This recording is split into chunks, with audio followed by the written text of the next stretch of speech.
You're listening to The Human Upgrade with Dave Asprey.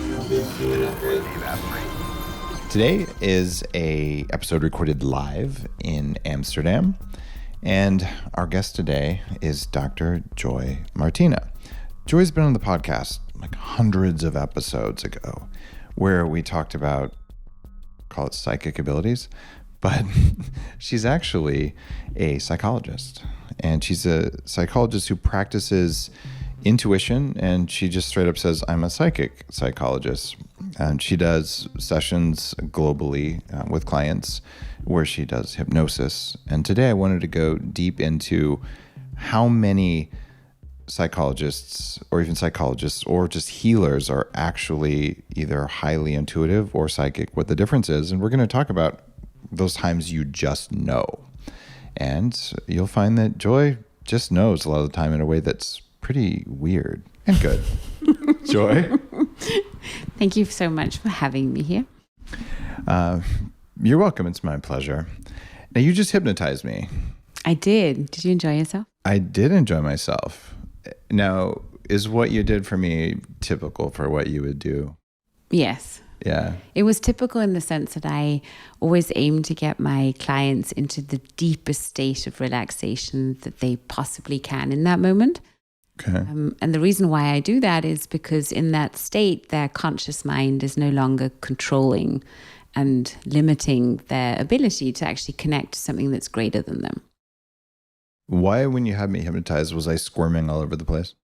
Because the moment our body truly relaxes and our mind relaxes, we can actually become aware of all that energy that's flowing through us and is around us at all times. And when we're deeply relaxed, that energy often starts moving so quickly and so effortlessly that it's really bringing balance and a kind of recalibration to the body. And that's where the squirming comes from. Some people get cramps, and then it'll take a while for that to relax. So the effects of a deep state of relaxation really depend on where that person is in that moment and what they need.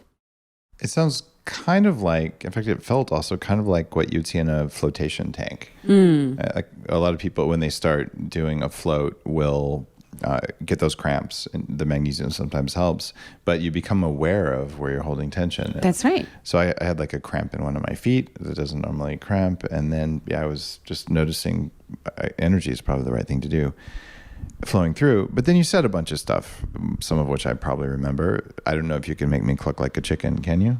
I could if you wanted to. But you didn't install that? No, I did not. Okay. And I think that's where you were talking about, there are many different psychologists out there, many hypnotists out there, there are many psychics out there. And I think the whole reason why I'm doing what I'm doing is because I noticed that too. And I noticed the responsibility, but also the danger of that can happen when we are maybe working with a skilled person, but whose integrity or whose, whose goals are maybe different than ours are. So I think it's really important to have discernment and to really choose the person you're going to surrender so deeply to very carefully. All right. So let's assume that someone hasn't booked a session with you. You passed my discernment test anyway. And I've known you for a while, so I don't have an issue there. But how would you go about doing that? Okay, I think hypnosis might help me. Do you go to Google, which is unreliable for almost anything these days, and just figure out whoever paid the most to Google to show they were high integrity? What's the algorithm for a client? Well, I noticed that my clients usually come by recommendation. So I would, if I were looking for an hypnotist, I would look for someone who's a certified hypnotist who has a bunch of training, so I can see that they really know what they're doing. And then it's really that personal check-in of seeing, do I vibe with that person? That's where intuition comes in. We know if someone is trustworthy or not. Mm-hmm. And when we follow that, it's easy to find the right people because they'll just show up. And then when you're in your intake or you're discussing with a hypnotist, what your goals are and what your values are, make sure that they really repeat back to you and have understood what you're going for. Because let's take an example like weight loss. There's a lot of great weight loss hypnosis out there, but the way that you want to lose weight or the way that you want to stay aligned with your healthiest self might be very different than the way that the hypnotist thinks you should. So if you're not careful, that hypnotist may install a program, not that I'm saying this would be bad, but it might not be what you want, of saying, okay, you're now going to, I don't know, go and run every day for an hour. And yeah, in hypnosis, you can put that in so that person will feel the urge to run every single day. But is that really what you want? So I think that's where that due diligence and the discernment comes in, to really also have your clarity yourself on what is it that I want to achieve. When you say you're a psychologist, I mean, do people believe you? Because half the people who claim they're psychics might not be psychics, right? How do you identify yourself as a psychic? Like, how do you know you're psychic? How I know I'm psychic is that I so often know things that I have no conscious perception of where I could know it from.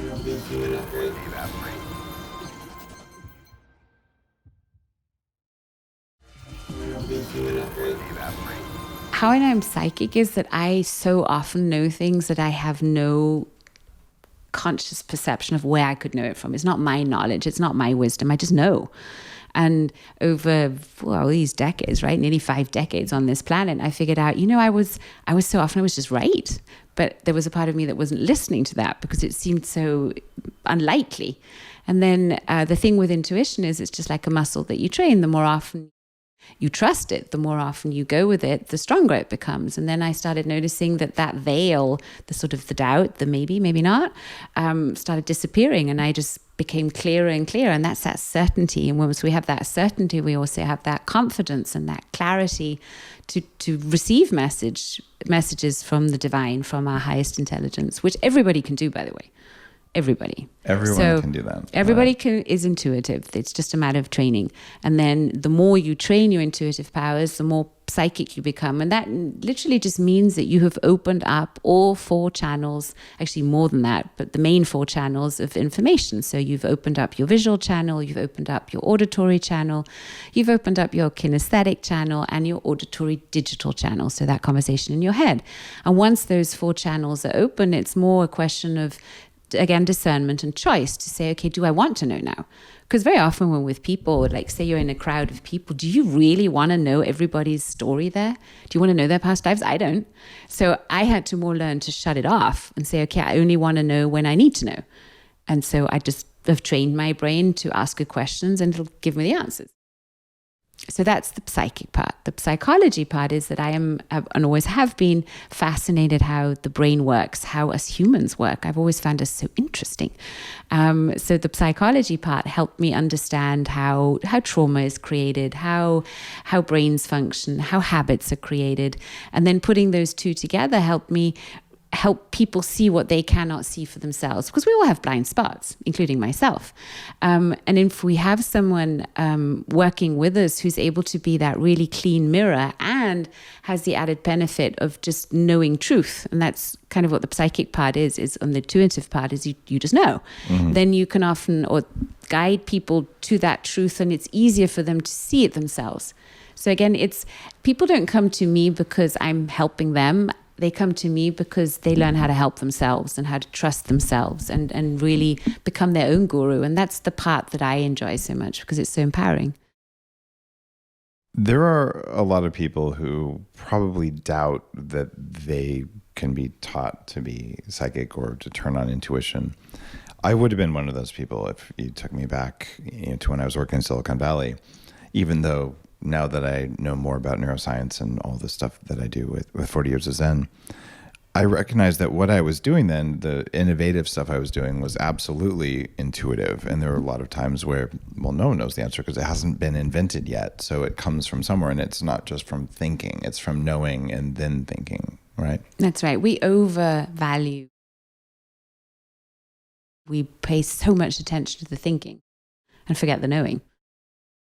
So if someone came to you and said, I want you to hypnotize me to be psychic, could you do that? I would, if it's a 1 session deal, I would definitely take that expectation down and say, this is training. It could be. I've often experienced that where if someone's ready and their desire is so strong, it sometimes just takes that one unlocking. But the good thing about when people come to me for sessions is I always record the sessions. So worst case scenario is they always walk out with their own brain training, because here's the thing, our brain just needs to be trained. So sometimes it can be done it was already ready to come out. Other times it can take up to 90 days to really make it a new habit to listen to that subtle energy, listen to intuition. And that's, those 90 days of creating new habits that it can sometimes take, where the brain training comes in, that you can train your brain to have all those empowering, to be aligned with that vision. So it's got to be a desire, and there's got to be some commitment to do the daily practice. Because it's not just a pill that you throw in and then suddenly you know everything, because you wouldn't be able to handle it. You see, the intuitive power and the psychic abilities come with a great responsibility. So if you have all this knowing, but you're not doing anything with it, you could actually end up worse off. Because, the air outside of the golden cage is rough. So once you don't know, you're oblivious, you're fine. But the moment you know you don't know, you're going to feel you want to do something about it. And the moment you know, then no more excuses. You can't blame anybody else. You've got to own full responsibility of being that creator of your own life. And that's rough for people. Some are not ready for that. So it's a progress. Well, I'm hopeful that most of the audience here, given that definition of biohacking is do stuff to control your own biology, that you're probably here for that. And if you're not here for that, well, welcome, because now you are. So there. Did I just hypnotize them into believing? We definitely gave them a very powerful suggestion. And I like that. So yes, I'm going to add on to that suggestion. Not only are you incredibly intuitive and can you learn to enhance that more, but it's also going to give you something in life that you might not expect, and that is a sense of joy.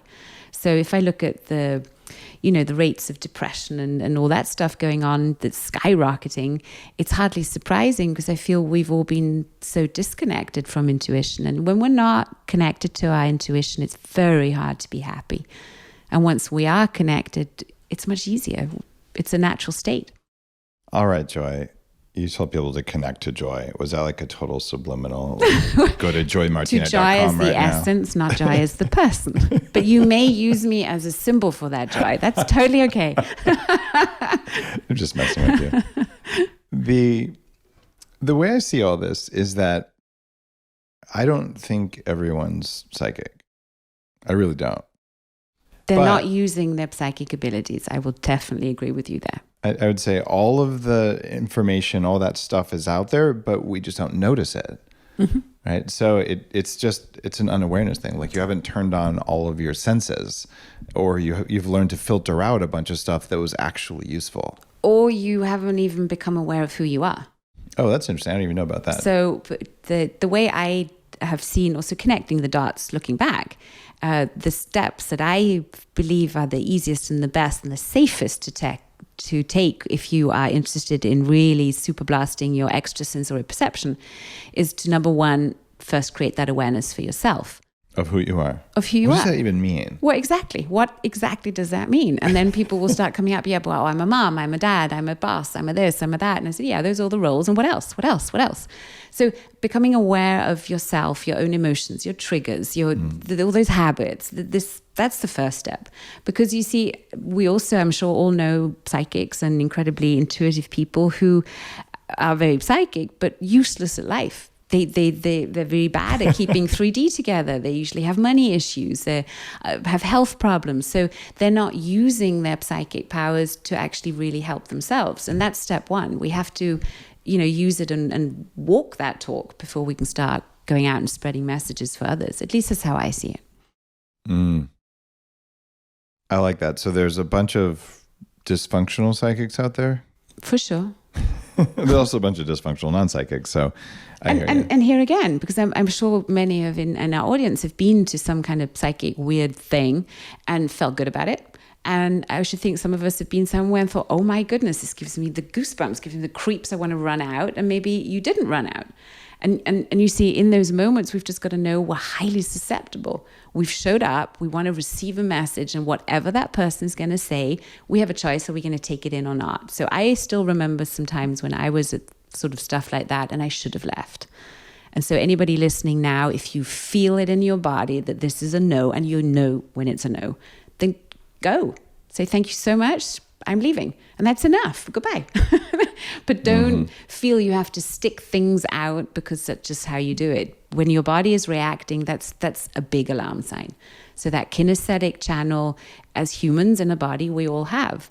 But I think that with everything that's been happening these last decades on this planet, we're often disconnected from that. We numb ourselves out. We don't feel the body. Some of us are even scared of feeling the body. So that's all part of step one, becoming one with that unit that you are before you start connecting out with 5D. I like that. In Silicon Valley, the VCs with the best track record, they do the thinking and then they check their gut. And if they line up, they invest. And if they do the thinking and then their gut says no, they don't invest. But if their gut says yes and the thinking says no, sometimes they invest anyway and they make a lot of money. But that, in fact, I've heard it said that it takes at least $10 million to make a good VC. They have to lose $10 million in deals before they could do it. And that was actually in probably 1990s dollars. And since the government inflated our currency today, that would be closer to probably $40 million. Yes, they stole, at least half of your money over the last 20 years. So any of you noticing that you could also have something else, I reject that. I'm going to be that VC who learns with $1 million. So, right? You could, and some do. But the reason I'm bringing that up, though, is that I think that that's the cost of them seeing what happens when they ignore their gut and go just their thinking. And that they basically have to feel the pain of that decision going, oh. And if you feel the pain of ignoring your gut because your brain told you to do something enough times, eventually you realize, maybe my gut was telling me something. So that's that whole thing of learning. I used to be very wired into that too until I decided, nope, it's not what I want to do anymore. I can learn through pain. I always will. And I could learn through joyful and pleasurable experiences too. Okay, you have to tell me more about that because everyone listening has learned through pain. Well, that's called conditioning. It's called learning to walk. Like, when I don't do it right, I fall over and then I cry. But I'll give you one example there. My daughter Grace, my third kid, she was 10 months old when she hardly ever crawled, but she just stood up and she walked. She's now 12 years old, and I can say to this day, she has never, ever fallen. That's she didn't. Crazy. So that but you named her too. Grace. That's cheating. Well, maybe that was it. We see. So all I'm saying is that everything is possible, and it's really so up to what we believe and what we are aligned with is what we're going to create. Okay, learn through pleasure instead of learning That's through my pain definite avoidance. Suggestion. Okay, how do we do that? Because what I understand is that our pain avoidance wiring just in our hardware is quite strong. So how do we learn through pleasure? What's an example of that?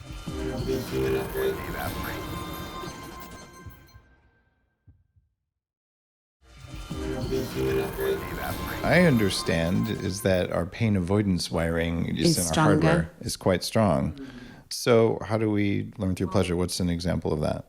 Well, the example is that we take the wiring, like you say, we have a wiring that's wired to pain and learning through that. And then we create a new wiring in the brain because the brain is highly, malleable. You can form it. And the brain doesn't know the difference between reality and imagination. So you go and you create a mental image, but not only the image, you create a whole hologram in hypnosis of that reality. So I would take that person to the reality where they are experiencing a life where they're learning through pleasure. And they download all that information, rather like, pressing the button download on a computer. And we download all the resources, all the talents, all the thoughts, all the beliefs, all the feelings that are necessary to be aligned with that. And if that vision of the future, if that becomes stronger, then, and it does, the more you connect to it, because that's where your energy will flow, that will become stronger than the other wiring. The other wiring will dissolve and you're running the new program. Because the other one is you're no longer using. You could even go a step further in hypnosis and delete the memory out. But I am always careful with that because, as you were also saying, those painful moments of the past were our learnings. So we want to let go of the pain, but we want to keep the learning and not just delete the whole event out, which is sometimes what we'd like to do with painful experience, isn't it? I'll just delete that. But then we'd miss the whole reason why we did it. Yeah, you have to learn your lesson. So you'll just do it again and again. So learn joyfully. Okay. Yeah. That is, it's really, it's intriguing. Give me some more concrete. I mean, I like that. But so if you wanted to say, here's how to learn from pain, it's what your grandmother would tell you. Put a rubber band around your wrist. Every time you do something that's a bad habit, you snap the rubber band, and then the body will go, oh, I don't want to do that anymore because I don't like being snapped. Okay, so let's say you give me the pleasure version of that. Yeah. So let's say you're integrating a new habit, and the new habit, what would it be? Something like, I'm going to take care of myself. I'm going to drink my danger coffee every morning. Let's say I'm going to hydrate more, right? Let's say it's a simple goal. Someone who has real trouble hydrating is setting out to hydrate more. Then the first step is to make the body and the mind and the brain align with that. So that's where I use tapping and kinesiology to test, is the unconscious in agreement to do this now? Because, that same person might have great benefits from not drinking enough, whatever that may be. So once the client is congruent and it's a clear yes, this is what I want to drink. Well, asking her, how much do you want to drink every day? And they'll say, okay, I want to drink 3 liters of water a day. So then I will take that person to that reality. They will do it in their minds, basically, to that. We're in a quantum multiverse, so we can imagine anything. We go there and we say, okay, so now let's imagine we're in that moment, that specific, most appropriate moment where you're so well hydrated. Imagine how you would feel. And they say, oh, I feel so much energy. I feel so happy. I feel I've got all the power that I need. And I say, okay, now tune into your skin. What does that look like? Oh, it's all plump and rosy. And look at your hair. Oh, that's all, you go through all the things. So they get all the full sensory download until that is so strong that you can literally see them vibrating on the couch. It's like, yes, I want this. And I say, okay, now bring it back.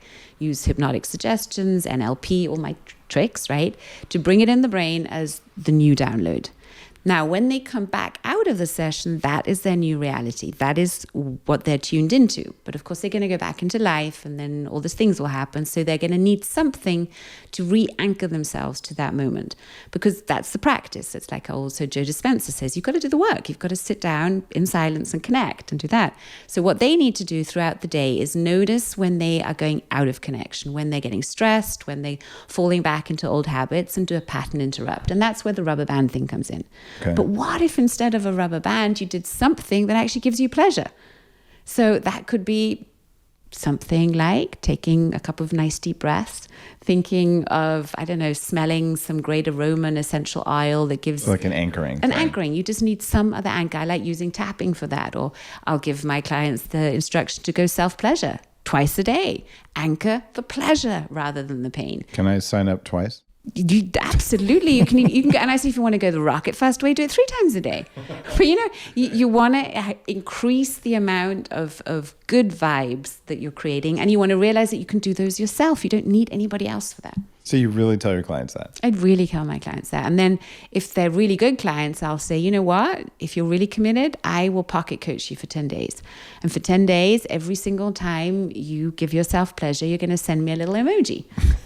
And they do. And you can choose the emoji. And it's hysterical what happens. So I get all these emojis from my clients. And I'm like, yeah, just feel that pleasure.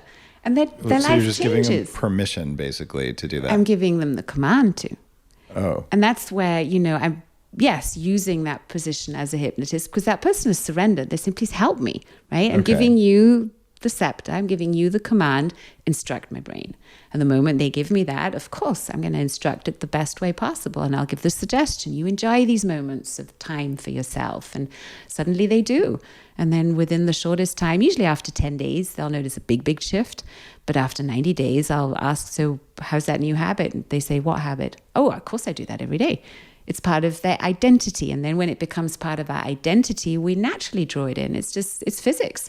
It's a law of resonance. How many of your clients are men versus women? It used to be, I'd say 80% women and 20% men.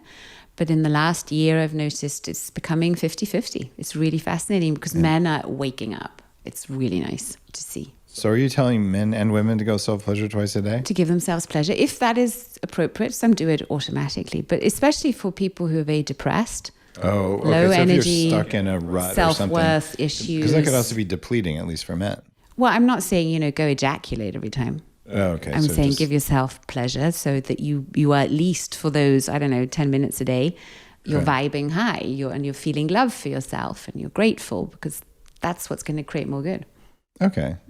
So there are people who would call that like sex magic and things like that. Like there's various mystics and other spiritual teachers, actually a lot of TCM, the really old teachings, and some from India as well, some of the yogic and tantric and Taoism and all of that. So you're using some of that energetics as part of your practice. Well, I think I'm just teaching people how to use energy, become aware of the energy that they have, that they are, and use it intentionally, consciously. Because sexual energy is just a very strong energy, but it's energy, and it depends what you do with it. You can be highly destructive with it, or you can be highly creative and create good with it. So energy is just energy. I love the way you're saying that. In the world of biohacking, I talk about the 4 F words. And this is what all life does in order. There's fear, which is run away from, kill, or hide from scary things. And you put tons of energy in that. That's the pain avoidance stuff we talked about. It's about 10 times more energy than a normal thing, which is because if a tiger eats you, it's over. And then you have food, eat everything. It's what all life does, because you might not have food later. And you'll do that before you even think about it, because it's your body deciding to do that, not your mind. Yeah. And it's even below the animal. It's like the cellular, the cells themselves do that. And then like even bacteria will follow these same rules. And then the third one is, so you have fear, you have food, and the third one is fertility. That's the kind F word. There's the other F word. But that's another major driver of all life on the planet. And all of these take energy, and they all take the same energy that comes from electrons. And we get it from food and all that. So if you don't waste it with needless fear and with being hungry all the time, or being stuck in the past with all those traumas, there you go. Reliving them, right? That's what some of us do. As a psychologist, that would be totally your thing, right? So that just burns up a ton of electricity that could go to like folding your DNA and making energy and doing good stuff in the world. So being willing and able to talk about the other F word in a practice is really cool, and to do it in a clean way. Do you ever have patients like develop unhealthy attachments to you? No, but you know why? Because I give very clear suggestions and boundaries, and I'm very clear that I think that's the beauty of, I call it quantum hypnosis, is because the person is coaching themselves. They're tuning into the wisdom. It's not me giving them the answers. I'm coaxing them to that place so that they can find the answer, just pops up. And that's why I think I don't have these attachments, because people will be thankful for the experience. Oh, you helped me do that, but they realize they did it themselves. And I will hone that in. Because they teach you that in psychology and psychiatry and therapy schools. Well, also yoga school. It's like even yoga, right? Right? It's a no-no. And I honor that deeply. Maybe also because those boundaries were transgressed for myself often, vice versa, where I was a student, and I felt that clear boundary between teacher and student was not kept. So that's why maybe I'm very particular about that. Well, I'm assuming as a professional, you're not going to do that, but I mean, clients aren't necessarily there. So I know that every person I've ever talked to who practices any kind of therapy, or frankly, even energy work, deals with that sometimes. Like some patients or clients are just like, whoa. So I'm just wondering if the fact that you're talking about the other F word in your practice, but you put just very firm boundaries in place, so it doesn't. It's not a service I'm going to offer you. You do it yourself. Of course not. There you go. No, but I'll say it in that crude way, right? Nice. And then they'll laugh and say, okay, got it. So yeah, I think it's boundaries. And, I've also seen in my own practice, especially when I started, and I would just go with that energetic flow and really help them go into very, very, very deep states. Some of them, if they weren't ready for it, were unstable afterwards. So I had to then really work hard on stabilizing them, bringing them back, and, not go floating off. So I definitely had that experience of someone just losing themselves in all that is. How do you bring someone back if they do that? Physical movements, like I'll have them, really tap their bodies, take really deep breaths, move, dance up and down, really ground, eat a piece of chocolate, eat a piece of bacon. That also helps. It's just really, becoming back in 3D. So we have chocolate, we have bacon, we have self-pleasuring. That's like the holy trifecta for a podcast. I think everybody's getting hungry right now. No, only if you're really hungry, eat. All right, fair point. Now, question for you. hypnosis over Zoom, or even therapy over Zoom. Just make sure you have a good connection. That's the only thing. A stable connection, very helpful. I did once have someone be in a deep state of hypnosis. My internet broke down and I was worried. I was like, oh my God. So I started phoning them and making sure that they came back. They did. People always come back from hypnosis. That's a common fear that people have is, oh my God, what's going to happen? Will I be gone? Will I just leave? Yeah. No, you're always going to come back, and you'll 99.9% of the times come back feeling a ton better than you did when you went into hypnosis, because you were able to relax, and that in itself is so healing. No, you always come back, but with online sessions, I didn't think it was going to be the same, but it is. The only thing that's missing is that I don't do hands-on healing or, touch the person, which can be very helpful, especially if the body's holding a lot of tension. It can be good to touch the soles of the feet and help people come back into their bodies. When you hypnotized me, I think you had a hand on my heart or on my forehead or something. One of the two or both. It can be really powerful in certain moments. It was good. Whenever that time was, I could tell it made a difference. Right? And I'm sure people are now wondering, what the heck did you hypnotize me to do? Well, we connected you to your highest self. And I remember we had a little dive into a past life just to see what resources and talents could be brought out more. That's another thing I love doing, is just, you're like fishing in the quantum field, saying, where else is something useful? And then you bring it in.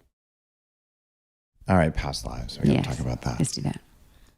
I've mentioned probably enough times that most people on the show, maybe you've heard it, that I decided a while ago that I'm going to believe in reincarnation.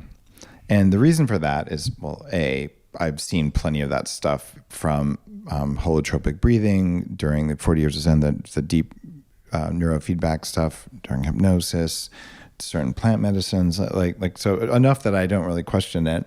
But on top of that, it's the only rational thing to believe. And the reason it's rational to believe in reincarnation is that if you approach life as if, okay, if I die, I get to restart the game and play again, you actually don't live in fear.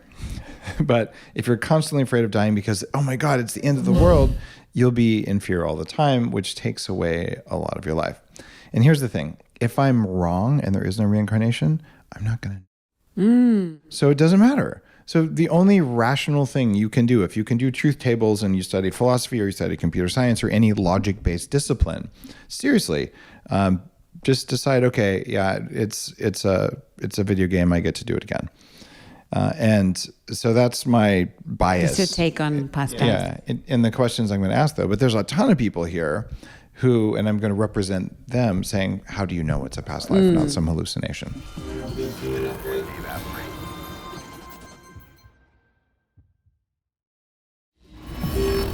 You're listening to The Human Upgrade with Dave Asprey.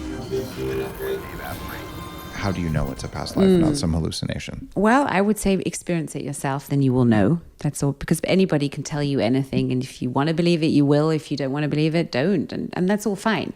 But the only way to really know is to have the experience yourself. Allow yourself to be hypnotized by someone who's able to do that and bring you into a past life. And the experience itself will prove it to you. You'll just recognize things, and synchronicities will happen, and there'll be things that you cannot explain with your conscious mind, which makes sense because we're constantly trying to explain the quantum field, which is infinite, with a little processor that's able to process 136 bits per second, right? That's our conscious mind. That's it. Where'd that 126. Bruce Lipton brought that one out. Was that a Bruce Lipton thing? It's 126. But ago. Yeah, I did some research writing my book, How to Use Your Intuition to Change Your Life. And that's kind of the number that most scientists can agree on. It's 126 pieces of information per second is what our conscious mind can do. But our unconscious mind can process over 11 million pieces per second. So it's a multi-dimensional processor. So but what we're trying to do with all these experiences, past life, quantum hypnosis or whatever, is we're trying to fit the quantum field into a tiny box. And that's hard. So some of us find really good words for that, and then some of us will resonate with those words and say, oh yeah, that's true. But the only way to really know is be hypnotized, have yourself connected and figure it out. And it's like becoming a journalist of your own timeline. And if we talk to quantum physicists, so my dad's a physicist, and it's fun to talk to scientists about this, they'll tell you, yeah, time is an invention, time is actually an illusion, space is an illusion. So in a quantum field, they're infinite timelines. It doesn't make sense that we are so, I don't know, so arrogant to believe there's one little version of me, one time. No, there's the gazillion versions of you. And it really is the question of what do you want to tune into? Who are you going to identify with? Because we can all be an asshole. I'm very skilled at that. We can also, we all have the ability to be a victim for a day too. We have the ability to be a saint for a day or an hour. So we have all these different roles. Where's that coming from? And then how do you explain phenomena like young children age 3 knowing things that they cannot know, recognizing items out of different lives where then other psychics tell them, yeah, you had a past life there. So there's been so much research on this. I mean, look at Dolores Cannon. She wrote, I don't know how many, 20, 30 books, just hypnotizing actually traumatized soldiers and taking them through past lives. And they not only experienced healing, but they were able to recover and uncover hidden talents. And that's where it gets fun. So I'd say the difference between a normal psychologist or normal hypnotist and the stuff that I do, and I'm sure there are other people like me who do this, is that we are aiming to come from the highest good of that person, meaning that there's no box for that. When you, as a client, come to me and say, okay, and I ask you, well, what is it that you desire? What is that lifestyle? Describe it to me. And whatever they say, if that is their desire and I can help them make that happen, that's what we'll go for. I'm not there to limit it, because otherwise, the hypnotist, the psychologist that you're working with will, without wanting to, give you their paradigms. So that's where the limitation comes in. And I love the idea of connecting to all that is, the highest potential, and allowing that to guide the person rather than my limited self. Okay, so you're tapping in to what you did with me, to the extent I remember it, sort of like kind of asking me what the answer was, but it wasn't the normal part of my brain answering, which is cool. And your voice changes too. Oh, did it? Yeah. So that, especially you'll listen when you hear the recording, you'll hear that it just sounds different. You might say similar things, but you wouldn't have said it like that. And it becomes really fun when you're connecting people who are maybe going through a big challenge and conflict in life. And then you say, okay, so tell me more about this person is in conflict with. And they'll say, oh, well, you know her. She's just so stubborn. She just doesn't want to understand that. So, the highest self is often very confronting. Like confronting of the person's normal self. Saying, oh, yeah, that's just them, right? They can be very funny conversations. Wow. Okay. I'll have to re-listen to mine and see whatever else I said, because I don't know that it all is present in my consciousness, even though we did it right before we recorded We this. did. But isn't it interesting how also time felt so different then? Would you know how long that session was if you now look back at it? 33 minutes. So very often when people come, because you saw it, I know. When you ask people, say, okay, come out, and how do you feel, and how long do you think this was? They'll either say 4 hours or 4 minutes. I would have guessed an hour. Yeah. So time just stretches when we relax, which is the reason why meditation creates time, and hypnosis also creates space. How many sessions does a typical client schedule with you for hypnosis? Like, is this an ongoing thing? Like once a month, once a week? Or is it like 10 of them and then they're hypnotized to become supermen? It depends what they want. Okay. So people usually come to me either when they're in a big moment of crisis, nothing's working, and I'm like their last resort. Then we'll definitely do one big session to get them connected. Depending on how much trauma is there, that'll be more or less powerful for them. I used to just do one sessions and that's it, because I felt that's the biggest transformation I can give you, and now go on your way. And then I noticed that some people would like to have that whole process of walking through a difficult time in life. So then the second group of people I will have are people who are about to create or would like to create a big change in their life. They know they're setting out to a new project, business, marriage, or whatever, and they want some guidance for 3 to 6 months. Okay. And then there are people who are saying, okay, I've got this big badass goal. I don't know, I want to triple my revenue. I used to work with a lot of Chinese clients where it was all about money. Okay, I want to just have more money on that. And there I'd work for about a year with them. But my promise is always that one session will bring you tangible change. And I will give you the tools and the instructions so you can continue helping yourself. Because my aim is not to have a flock of people who are dependent on me, But I'd like to have lots of ambassadors who've integrated that so much in themselves that they can spread it with others. Okay. And that's the same whether it's over a remote connection or whether it's in person? Yes. Okay. Wow. That's impressive. What's the most common misperception about hypnosis? That you will not remember anything. You don't know what you're saying. That's number one. Number two, I'm making this all up. Number three is, I didn't relax at all, but they were out. So really? Oh, that's funny. This is interesting, mostly men. I've had a couple of men, especially when I started being a hypnotist, who would say, it didn't work, nothing worked. And I would actually take a picture of them completely passed out in the chair. And I said, well, look at yourself. Would you say that's how you would normally lie? And they say, oh, maybe not. So it's way more natural than we think, because you see, we go into various states of hypnosis naturally throughout the day. Some of us go into deep states of hypnosis when we drive a car. It's so monotonous. I used to do that. Or watching TV. That's why it's so dangerous, because you see, you don't know what you're feeding your unconscious mind with when you're dozing by the sofa. You're in hypnosis. One of the things that we talked about earlier in the show was around everything is out there already. You just have to notice it. You have to tune in. Yeah. And there are...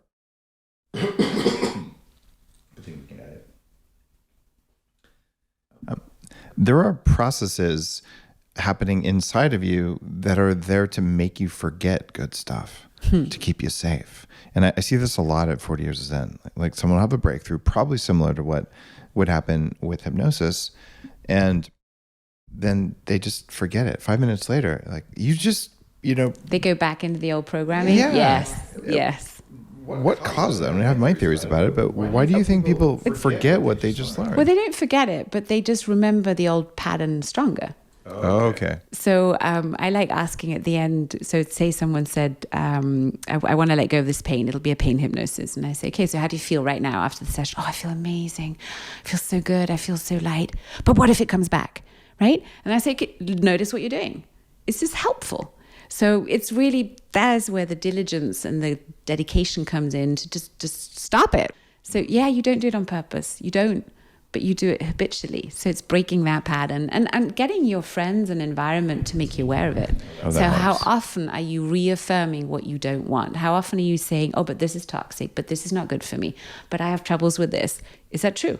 Just say, is that really true? Or could this mean something else? I'm still stuck on that idea that people forget these things. And your idea that, okay, you're just remembering one thing stronger than another. But the guys who were saying I wasn't hypnotized, what I think we do is we create our own picture of reality. And it's entirely different for each one of us. We just think it's the other person sees what we do. And that once we create that, anything that doesn't match that, we automatically discard it because it doesn't match reality. So it can't be real. If we have resistance. So that's where there's a conflict between the conscious and the unconscious. So if the unconscious is actually getting a benefit from staying stuck in this old pattern, then the unconscious needs, for instance, in hypnosis, to be talked to and say, listen, we're a team. So I'll give you an example. I had a client who was suffering from breast cancer. And she was 55, had 4 kids, and everything in her consciously wanted to heal, right? So she'd been everywhere, done everything. She ends up with me, and my job was to get a congruent with healing. And the way that I test congruency or incongruency is muscle tests. So I'll say, okay, I want to heal. I want to heal now. I deserve to heal. And we did all that, and she was just not congruent. And then we dug deeper, and then we found out that she was actually receiving a lot of benefits from being sick, because this was the very first time in her life that she actually could be cared for, that her family was really rallying around her. She could, chill, not have to work all day. And, so that was the benefit. And the moment that she could see that that was the unconscious sabotage that was really stopping her body from stepping back into self-healing, it all shifted. But of course, it then took also the work that she was able to give herself that she was actually demanding from the outside. So it was a lot about talking boundaries, saying no, and self-pleasure too. Just had to throw that in there. I saw it, you were going to ask that. I was not. Your intuition was off. I wasn't even thinking that. I promise. So can you read minds too? If I choose to, and if the other one wants it. So what am I thinking right now? Are you choosing to now? Choosing to, yeah, I'll allow you to Are you going to read my send mind. me something? Just tell me what I'm thinking. Okay, I'm thinking that you feel really grateful and excited about all the new opportunities that are turning up in your life to, I don't know, open up your potential. That's what I'm feeling. That you're sensing all this, ooh, there's so much good coming in. I like that. I did put you on the spot, and that would probably be very difficult to do. So, But did you think of something specific? I thought it was a good dodge. What did you think of? What did you think of? I actually wasn't thinking of anything. Well, there you go. That's why I could only pick up that I was just observing sense. you, and I was just curious about what you would say, but there was no I'm thinking of a dog. I didn't do anything. Well, the easiest way to test that would be if I asked you to think of a number or a color. So it's got to be something specific. If you're not thinking of anything, all I'll pick up is that kind of Okay, so if I thought of a number from 1 to 10, you could more often than, 10% of the time?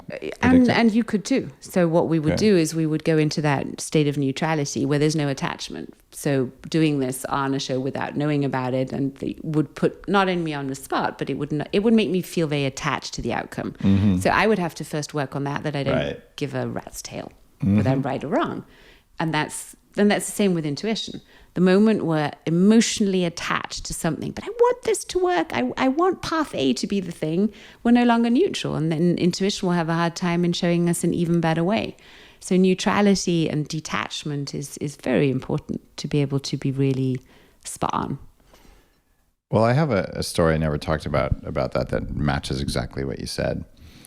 Years and years and years ago, when I was first learning some really deep meditation stuff, 15 years ago or something, I had a place in Lake Tahoe, and I'd spent 2 hours meditating and using this light therapy thing. That was the very early days of light therapy. I'm like, all right. And then I said, I'm just going to come up with a number and go to the casino. I don't even know what game I'm going to play. And I was probably figuring it was going to be blackjack for some reason, but I think the number was 42, but somewhere around there, whatever. And I walk into the casino and I'm like, I'm going to spend $300, and I can lose it or win it, but completely detached from it. I'm just curious. And so I went in and just none of the games felt right. And I walked past electronic, a digital version of roulette, right? Which is purely a game of chance, right? And I didn't even know how the electronic interface works. I only played real roulette before, and I'm not even that much of a gambler. I just like to count cards because it's fun. And so I just walked in and I put $5 on that number. And if I'd had 10 more seconds, I would put all the money on that number, just whatever. But I was really not attached to the outcome. And sure enough, the guy pushes the button and does whatever it does. And the number comes up. And the pit boss looks at me like, how the hell did you do that? Because there's one bet on the number, and it paid whatever you get on that, some large amount. Quite a lot. Yeah. And then I said, oh, thanks. I took the money and I left. And after that, I didn't want to gamble anymore. I still don't give two shits about gambling because of that. I'm like, oh.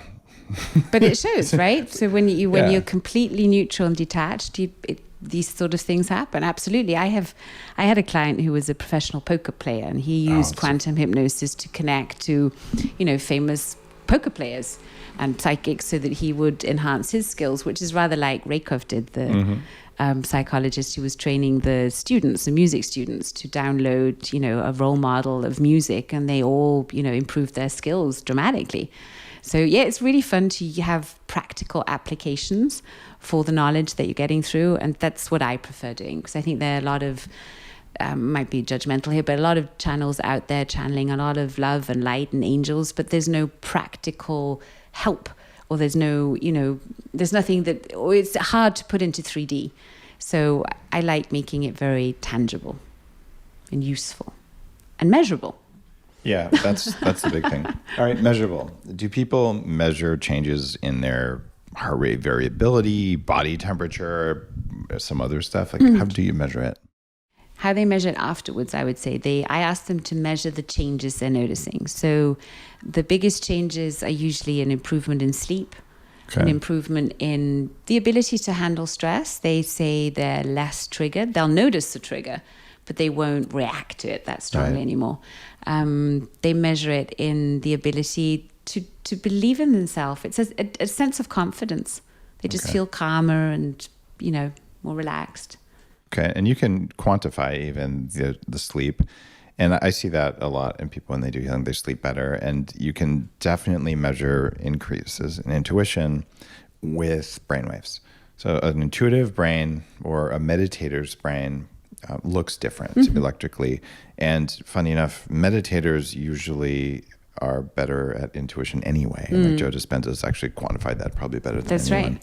I like quantifying it also in the money they make, especially if they're business people, in revenue.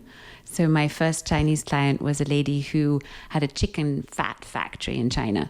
Very gross. And she came into hypnosis coaching because she wanted to find a man. So she was on the search for a soulmate. And in our work, we worked for a year together. She at the end actually decided she doesn't really want that primary partner. She's actually having a lot of fun. But the quickest thing that changes was she tripled her revenue in the first 3 months. Wow. And this was although I was not working on her business at all, because that wasn't the goal, nor am I, a business coach. I help people become happier. So business is not really the main focus, but it tripled. And it just shows that once we're aligned and we're really living our potential, everything is going to be upgraded. Yeah, when people are locked up sexually, everything in their life is... Well, the creative power is gone. Yeah. Right? It's out. That's why it's in order, those F words, it seems to matter. Okay. Well, there's the fourth F word that I didn't mention before that's maybe makes the world less bleak. We have fear, food, and the other F word, right? Fertility, right? And we also have friend. And we're wired in our cells. All life does is to support life and to support our own species. And that's why you get, slime molds work together, and, bacteria make yogurt, and zebra make a herd, and humans make tribes and communities, and we support each other, and we take care of other people's kids in the street. You'll probably stop and get them out of the street unless you're like a sociopath. Which leads me to, what's up with sociopaths? Why do we have them? I think we have them as fantastic trainers. They're teachers to really test our trust in self and to, keep us aligned with what we really want, what values we have as humanity. I think we need people like that. You're making me sad. Yeah. I was hoping you'd say we needed them for target practice. Well, I think that might be more your thing. But you could target them, and then all the light workers could start blessing them and show them that life could be much more fun if they actually led with their hearts, which is what I want to circle back to, if you don't mind. Because remember how you said that those who were investors who thought of it in their brain and then acted on their gut were most successful. Mm-hmm. The part that I'm missing there is the center, and that would be the heart. Mm-hmm. So if we say we have 3 brains in the body, we have the brain, we have the heart brain, and we have the gut brain, then what Heart Math Institute has found out is that the wiring is so important. So we want to let the heart lead. The brain comes up with a strategy. The heart approves of the strategy. And then we go into the gut brain and find that action and that passion to actually take action steps, the courage. It takes a certain amount of awareness and interest to feel the difference between your heart and your gut. Absolutely. And especially amongst highly intellectual alpha male venture capital types, I'm guessing that the small percentage of them who even recognize the gut feeling exists probably haven't discerned the difference between a heart and a gut. Back when they did this data anyway. By the way, meditation has taken off in Silicon Valley. Neurofeedback has taken off. Works. So there's more awareness there. Like Tim Chang, who's been on the show, I've known for like 25 years, runs a large fund. And it's very interesting. It's like, I meditate every day, and I do this exercise, and you eat this kind of food. And as a side effect, years ago, when he was doing a Bulletproof Coffee and a bunch of other stuff, he was nominated as having best abs of any VC in Silicon Valley, which made both of us laugh. But he's a very conscious VC. And I see a big difference. Like the whole industry has shifted. And maybe now, if they were to run that same survey they did 20 years ago, it would actually be heart versus gut. I do know some people who are heart-centric investors, but that's much different than I had a gut feeling it was going to work. Yeah, the thing about the gut feeling is that we can often just confuse it with emotions. And I think if we look at maybe an alpha male who is maybe not that tuned into his bandwidth of emotional possibility, then the heart often already feels like, oh, that's just all the emotions. But the heart is more than that. The heart is more that love that you have for yourself and not necessarily always for others. So it's self-love. And the gut will often bring up emotional triggers where we can say just because something feels good doesn't mean it is good. And just because something feels scary doesn't mean we shouldn't do it. So I think that's sometimes where we can get confused. And you're right, that's where the awareness comes in, that I'm able to notice and self-regulate. So I'm not coming from an emotionally charged, attached position, but from a grounded, neutral state. Okay, I like it. You talked about past lives openly, which is cool. And so we're in alignment that that's a real thing. It's a thing. In a conversation, I think when I did the podcast with Rick Rubin, the well-known music producer, and just very interesting, he talked about, I actually asked him, I said, I watched him like a radar dish one time. I'd mentioned a certain kind of music that I'd heard, and like it was like all of the fibers of his being like locked onto it, like to see if that was something, and then they're like, no, and then just went on. And it was very tangible.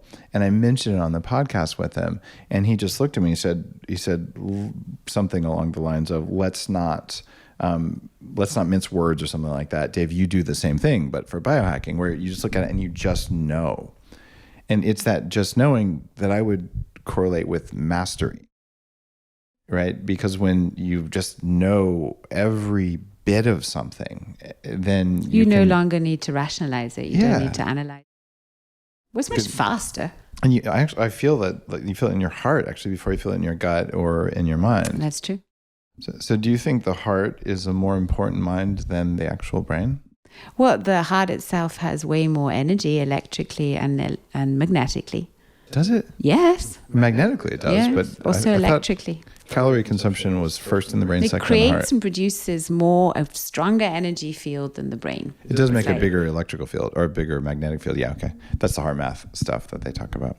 Yeah, okay. So we'll let the heart lead. Mainly because if we let the brain lead, you're literally effed, because the brain will give you any story. Well, think about it. Yeah. You'll be so fertile, right? It'll just do whatever it wants. It'll go off on, I don't know, journeys. Because, I mean, think about it. Our brain will give us any story, any variation. And how do you know which is the right one? How? You don't. And the other problem with the brain is it's just not a real-time system. And yes, I'm sounding like a nerd now, but a real-time system is one that responds very, very close to when something happens in reality. But our conscious brains are about a third of a second delayed from when something happens before electricity hits. And by the time we can think about it, it's half a second or a second. So we will lift our arm before we've thought of lifting our arm. And that science has proven again too. So what is that? Yeah, well, and that is what we can connect to very easily in hypnosis, if we have the clear intention to do so. It's basically programming the meat to behave itself before you can think about it. Yes, sir. I mean, is that a good description? Sort of, I guess. Okay, that's how I think about it. Could be wrong. But a lot of even heart rate variability, neurofeedback, and other technology, any biofeedback technology, in my experience, is all about teaching the meat to do something it didn't know how to do without your brain. Even like the most rudimentary biofeedback, one of the first ones I started with 25 years ago, you put a temperature sensor on the end of your finger. And by doing something that first you try to think it and it won't move, and then you realize, oh, there's another like knob or dial somewhere in your body, like, oh, I can move that. And then you can change the temperature of your hand or your finger by a few degrees at will. Mm-hmm. And then you go, wait, if that's possible and I didn't know was possible, what else is possible? And ever since then, I've been on this path of figuring out what are the faster and better ways to make that direct access. Yeah, mm-hmm. I want my body to do the right thing without me having to think about it. Mm-hmm. And the heart is faster than the brain. Probably the gut is too. I don't really know neurologically. Do you? I don't. Yeah, that's a weird question. Well, it takes about 20 minutes for the stomach to send the message to the brain that it's full. Oh yeah, that's a hormonal message, but there's an electrical message that goes through the vagal nerve that's got to be a lot faster. I don't know but I wonder if we listen to that. I don't know. Yeah, I think direct access is always the best. And that's what I try to teach. Cool. Well, I think hypnosis is a foundational, and also trauma resolution with or without it, which you also do, with or without hypnosis. But hypnosis is a foundational technology for getting the body to act more in alignment with what the mind wants, assuming the mind wants That's right. sane stuff. And once you've experienced hypnosis once or twice, you'll find it much, much easier to meditate too, because your brain is used to that state. Because you see, like you were saying, you're not your brain, you're not your body, you're the one watching the brain, watching the body. Okay. And that's what you're helping to bring out more, to give space to, because you're relaxing the body so the body's okay. Then you're relaxing the brain, you're bringing it into deep theta waves so the brain can relax. And then you're talking to the one that's actually observing everything. And that is that is. Cool. Are you going to tell me X number of times that I should listen to the recording of the hypnosis you did for me? Is there like a standard 3 times or 10 times? Or I always say the more often, the quicker you'll go. And the more that program will be integrated. I suggest to go to sleep to it at night, to have it maybe in the morning to wake up to. Have it running in the background when you're doing something that doesn't really need your full attention. It's just feed the brain with it over and over again, because like in hypnosis, we can shock a brain into submission. We can bore it into submission, right? And by boring it, by constantly repeating, so repetition, it'll just take it in. It won't know the difference. And suddenly you're there in that moment saying, wow, this was quick. And I didn't even know how. Like a social media algorithm, but better. Yeah, sort of like that. Just keep at it. Did you do some kind of weird NLP voice training? Because you have like the perfect hypnosis voice. Well, I started recording audios when I was 7 years old, because we were living in Austria, and as a British native speaker, we were invited, my brother and I, as kids, to record all the audios for the Austrian schools. So we sat in recording studios, recording all these audios for hours and hours and hours. And then when I got to school myself, I had to listen to myself in the classroom, which I really disliked. I actually really disliked my voice for decades, and then did a lot of training to just like it. And I think it comes naturally to me because I'm a very auditory person. And I'm very observant, so I just like noticing what the voice does and just finding that rhythm. It's not always the words. Of course, as an NLP practitioner, I pay great attention to the words. But it's really more about the vibration. It really is, I've discovered, it's not just the skill, it's being in the right state. When I'm in a relaxed state, that emanates out and it helps my clients relax too. And then the voice is a natural, I think. But thank you. I received you're welcome. that. And it was a compliment. There is a vibration that goes into words. There's an intent that goes into words, even goes into physical products from the founders. That's why, especially younger people, like, who's making that? Who are the people behind the company? Because you want to know. And I think it matters too. It does. I don't like if it matters with the meats that we eat, it of course matters with everything else too. Yeah, the words that you eat. Yep. Yes. Yes. On that note, Joy, thank you. What's your URL again? It's joymartina.com. JoyMartina.com. And guys, you want to try hypnosis? I would fully endorse what Joy does, because she's good. And thanks for walking through all this stuff. And also thanks for just being open. Like, yes, I use intuition. I use psychic powers and knowingness as a part of what you do with hypnotism. And I can see the difference between that. And if you are a healer and you're listening to this, and there are so many, just countless doctors and other types of healers who listen to the show, and you know that you use intuition, it's okay to talk about it every now and then. And we need you to talk about this, because that's how the world works. And if you hide it, you don't talk about it because you're afraid that they'll take your license or something, you can take a deep breath and relax. Because Albert Einstein said it's the highest form of intelligence. Yeah, it is the highest form of intelligence. So you can take a breath and relax. You're not going to say, my guides told me to remove your appendix, because, well, then maybe you should hit the ayahuasca a little bit less. But what you can do is, you know what? I don't know why, but I'm going to order that lab.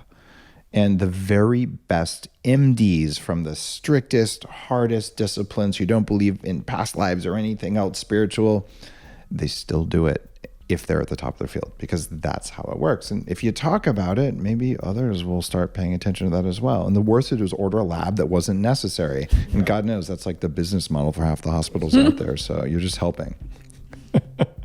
Thanks again, Joy. Guys, thanks for listening. If you like this episode, get hypnotized. but not by social media, not by TV, hopefully by someone who's exceptionally high integrity and who wants your highest good. There you go. Yeah. Well said. And yes, you can do it with Joy, but I don't know, you have limited numbers of whatevers. I haven't multiplied myself yet, but I always Okay. trust that the right people show up at the right time. So can I hypnotize you to multiply yourself? Thanks again for listening. See you guys soon. You're listening to The Human Upgrade with Dave Asprey.